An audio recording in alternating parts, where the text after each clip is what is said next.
Viewers আসসালামু আলাইকুম রাহমাতুল্লাহ। আজকে আমাদের আলোচনার টপিকটা হচ্ছে নবম দশম শ্রেণীর পদার্থবিজ্ঞান বইয়ের ষষ্ঠ অধ্যায় অর্থাৎ তাপমাত্রার যে অধ্যায়টা আছে তোমাদের, সেই অধ্যায়ের গাণিতিক যত রকমের সমস্যা আছে সবগুলো সমস্যা আজকে আমরা এক ক্লাসে কভার করতে চেষ্টা করবো ইনশাল্লাহ। তো আমাদের ষষ্ঠ অধ্যায় থেকে বা তাপমাত্রা অধ্যায়টা থেকে তিন ক্যাটাগরি গাণিতিক সমস্যাগুলি প্রশ্ন এসে থাকে। প্রথমটা হচ্ছে আমাদের বিভিন্ন তাপমাত্রা স্কেলের মাঝে সম্পর্কটা নিয়ে আসে প্রশ্ন।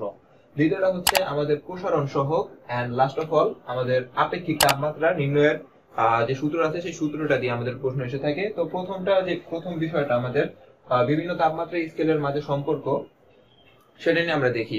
তো আমাদের টোটালি তাপমাত্রা স্কেল, তো এখানে একটা কথা বলি, তাপমাত্রা স্কেল বলতে আমি সাধারণত থার্মোমিটারকে বুঝাচ্ছি। তো আমাদের এই তাপমাত্রা স্কেল বা থার্মোমিটার তিন ক্যাটাগরির হয়ে থাকে: সেলসিয়াস, কেলভিন এন্ড ফারেনহাইট।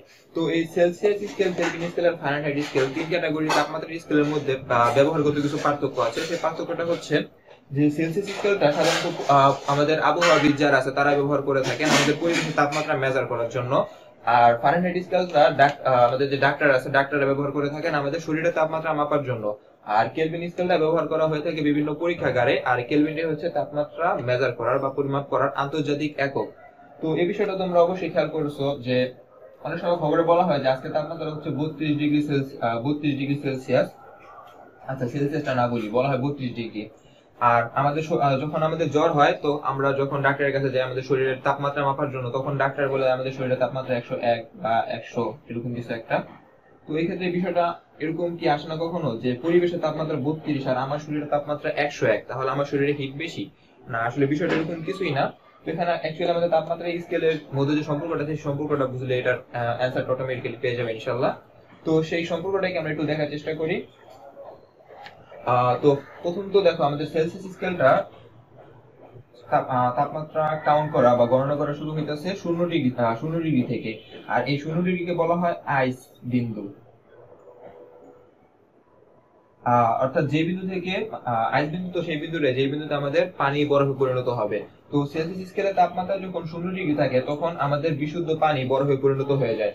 আর এই সেলসিয়াস স্কেলে তাপমাত্রাটা 0 থেকে শুরু করে 100 পর্যন্ত কাউন্ট করা হয়, এবং সর্বোচ্চ যে চূড়াটা আছে সেই চূড়াটাকে স্টিম বিন্দু বলা হয়। এই তাপমাত্রায় পানিটা বাষ্পে পরিণত হতে শুরু করে। আর 0 ডিগ্রি নিচে গেলে অবশ্যই পানিটা বরফে পরিণত হবে। আর শূন্য যত উপরে থাকবে 1 ডিগ্রি হলো সেটা পানিতে, মানে বরফটা পানিতে পরিণত হয়ে যাবে। তো আমরা 0 থেকে 100 পর্যন্ত যদি কাউন্ট করি, 1 2 3 4 এভাবে 100 পর্যন্ত যাই, তাহলে আমরা এখানে 100টা ঘর পাবো। এর থেকে আমরা অবশ্যই সহজে বলতে পারি যে সেলসিয়াস স্কেলে টোটাল ভাগ সংখ্যা আছে 100টি। আবার কেলভিন স্কেলে আমরা 273 থেকে তাপমাত্রা কাউন্ট করা শুরু করি। আর এই 273 থেকে আমরা যদি 373 পর্যন্ত যাই, এখানে আমরা কিন্তু ভাগ সংখ্যা 100টাই পাবো। বাট আমরা যখন ফারেনহাইট স্কেলে যাচ্ছি তখন ঘটনাটা কি করছে দেখো। ফারেনহাইট স্কেলে আমাদের তাপমাত্রা শুরু করা হচ্ছে 32 ডিগ্রি থেকে। আর এই 32টা হচ্ছে ফারেনহাইট স্কেলের জন্য আইস বিন্দু। আর 32 থেকে আমরা যদি কাউন্ট করতে করতে 212 পর্যন্ত যাই, যেটা কিনা আমাদের ফারেনহাইট স্কেলের স্টিম বিন্দু, তো তখন আমরা টোটাল 180টা ভাগ সংখ্যা পাবো বা ঘর হবে 180টা। তো আমাদের সেলসিয়াস স্কেলে 0 ডিগ্রি থেকে শুরু হয়ে যাচ্ছে, কেলভিন স্কেলে 273 আর ফারেনহাইট স্কেলে 32। তো এখানে একটা জাস্ট এক্সট্রা ইনফরমেশন তোমাদেরকে দিয়ে রাখি, সেটা হচ্ছে সেলসিয়াস স্কেলে যেরকম 0 হতে পারে, কেলভিন স্কেলে তাপমাত্রা 273 থেকে শুরু হয়ে যাচ্ছে। আসলে ঘটনাটা কেন দেখো, কেলভিন স্কেলে কি কখনো তাপমাত্রা 0 হতে পারে না? আসলে পারে। বাট কেলভিন স্কেলে যে তাপমাত্রা যখন 0 হবে তখন এই তাপমাত্রাটাকে বলা হয় আমাদের পরম শূন্য তাপমাত্রা। অর্থাৎ কেলভিন স্কেলে তাপমাত্রা যখন 0, তখন সেলসিয়াস স্কেলে তাপমাত্রাটা -273 ডিগ্রি। অর্থাৎ সেলসিয়াস স্কেলে যখন তাপমাত্রা আমরা -273 ডিগ্রি পাবো, তখন সেটাকে বলা হবে পরম শূন্য তাপমাত্রা। তো এখন কিছু গাণিতিক সমস্যাগুলো আমাদের দেখা যাক। এখানে একটা বিষয় খুব সহজে তোমরা লক্ষ্য করতে পারতেছো যে সেলসিয়াস স্কেলে আমাদের তাপমাত্রা 0 ডিগ্রি থেকে, আর কেলভিন স্কেলে 273। অর্থাৎ সেলসিয়াস স্কেলে আমরা যাই কাউন্ট করি না কেন, কেলভিন স্কেল অলরেডি তার থেকে 273 এগিয়ে আছে। তো সেলসিয়াস স্কেলে আমরা যে তাপমাত্রাটাকে কেলভিন স্কেলে প্রকাশ করতে চাবো, সেলসিয়াস স্কেলে সেই তাপমাত্রাটার সাথে শুধু 273 আমাদের যোগ করে দিলেই অঙ্কটা সলভ হয়ে যাবে। যেরকম আমাদের এখানে দেওয়া আছে, ধরলাম আমাদের কোন একটা সময় পরিবেশের তাপমাত্রা বলা হইলো, বা সেলসিয়াস স্কেলে তাপমাত্রা দেওয়া আছে ধরো 35 ডিগ্রি সেলসিয়াস দেওয়া আছে। এখন এই 35 ডিগ্রি সেলসিয়াস তাপমাত্রাটাকে আমাদের পরীক্ষার প্রশ্নে আসছে যে কেলভিন স্কেলে এই 35 ডিগ্রি সমান কত হবে, সেটা আমাদেরকে মেজার করতে হবে। তাহলে বিষয়টা আমাদের খুবই ইজি, যে আমরা জানি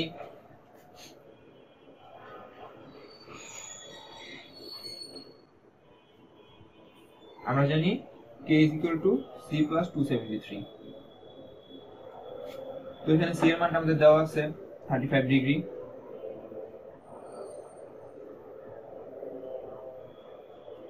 যদি আমরা কাউন্ট করি তাহলে আমাদের কত আসবে?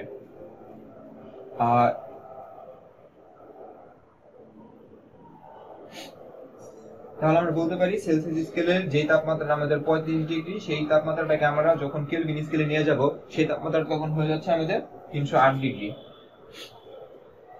তো এই ছিল আমাদের প্রথম সমস্যাটা। আমাদের পরবর্তী বিষয়টা হচ্ছে ফারেনহাইট স্কেল আর সেলসিয়াস স্কেল, এই দুটোর মধ্যে সম্পর্কটা কি হয়।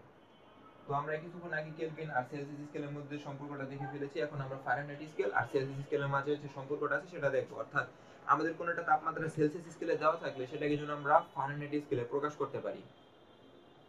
যেমন আমাদের খুব কমন একটা উদাহরণ ধরা যাক। এখানে ধরো যখন আমাদের আগের অঙ্কটা যে তাপমাত্রায় করেছি c = 35 ডিগ্রি, এখন আমরা একই বিষয়টা ধরি। তো আমাদের এখানে বলা হয়েছে যে সেলসিয়াস স্কেলে একটা তাপমাত্রা 35 ডিগ্রি সেলসিয়াস, এই তাপমাত্রাটা আমাদের ফারেনহাইট স্কেলে কত হবে। তাহলে আমাদের এখানে ফর্মুলাটা অ্যাপ্লাই করি। আমাদের ফর্মুলাটা আমাদেরকে বলে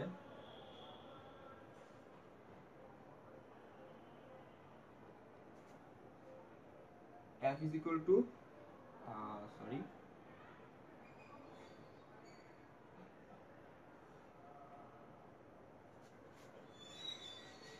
তো এখানে সূত্রটা আসলে এরকম কেন? সূত্রটা এরকম হওয়ার কারণ আমি একটু এক্সপ্লেইন করতেছি। দেখো, ফারেনহাইট স্কেলে তাপমাত্রার ভাগ সংখ্যা হচ্ছে আমাদের 180, সেলসিয়াস স্কেলে যেটা কিনা আমাদের 100। তো সেলসিয়াস স্কেলে যেটা 100, সেটা ফারেনহাইট স্কেলে 180। তো সেলসিয়াস স্কেলে যেটা 1 সেটা ফারেনহাইট স্কেলে তাহলে কত? অবভিয়াসলি 1.8। আবার সেলসিয়াস স্কেলে তাপমাত্রা কাউন্ট করা হয়েছে 0 ডিগ্রি থেকে, ফারেনহাইট স্কেলে সেটা 32 ডিগ্রি থেকে। অর্থাৎ সেলসিয়াস স্কেলের সাথে ফারেনহাইট স্কেলের তাপমাত্রার শুরুর দিক থেকে ব্যবধান হচ্ছে 32 এবং প্রত্যেকটা পয়েন্টে পয়েন্টে ব্যবধান হচ্ছে 1.8। তো আমাদের c সমান বলা হয়েছে 35। তাহলে আমাদের 35 গুণ 1.8 প্লাস 32। তো আমাদের 35 কে 1.8 এর সাথে গুণ করলে আসছে এখানে 63, আর এটার সাথে আমরা যদি 32 কে যোগ করি টোটাল মেজার আসবে 95। তাহলে আমরা বলতে পারি সেলসিয়াস স্কেলে যেটা আমাদের 35 ডিগ্রি সেটা আমাদের ফারেনহাইট স্কেলে 95 ডিগ্রি। এখন অবশ্যই বুঝতে পারতেছো যে তোমাদের শরীরের তাপমাত্রা যখন 101 ডিগ্রি থাকে তখন সেটা সেলসিয়াস স্কেলে আসলে কাউন্ট করলে কত হতে পারে। তো চলো এই কাজটা করা যাক। এখন আমরা আমাদের সেই পরিচিত উদাহরণটাতে ফিরে যাই। আমাদের শরীরের তাপমাত্রা 101 ডিগ্রি যখন আমাদের শরীরে জ্বর হয়েছে।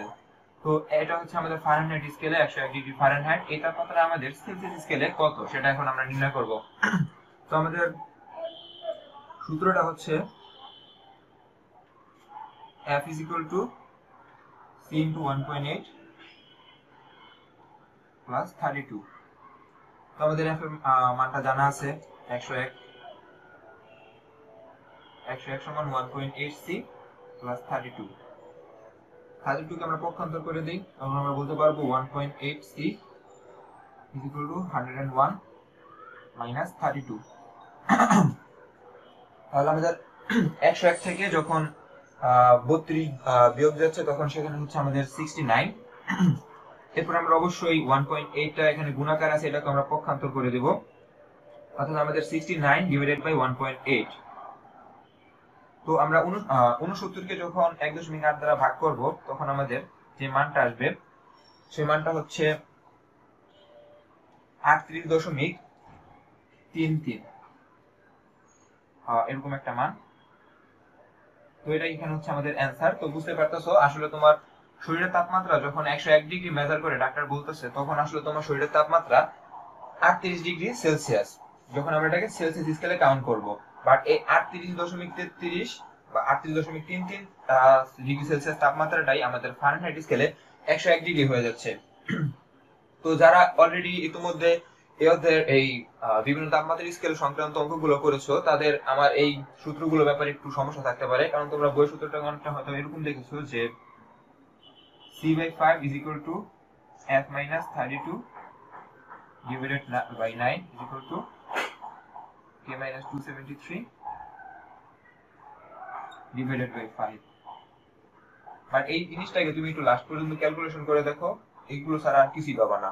তো সূত্র, হ্যাঁ এটাও অবভিয়াসলি রাইট, বাট এটা এভাবে করলে আমার একটু টাইম বাঁচতেছে, তো আমি সময় বাঁচানোর জন্য এই সূত্রগুলো অ্যাপ্লাই করতে পারি।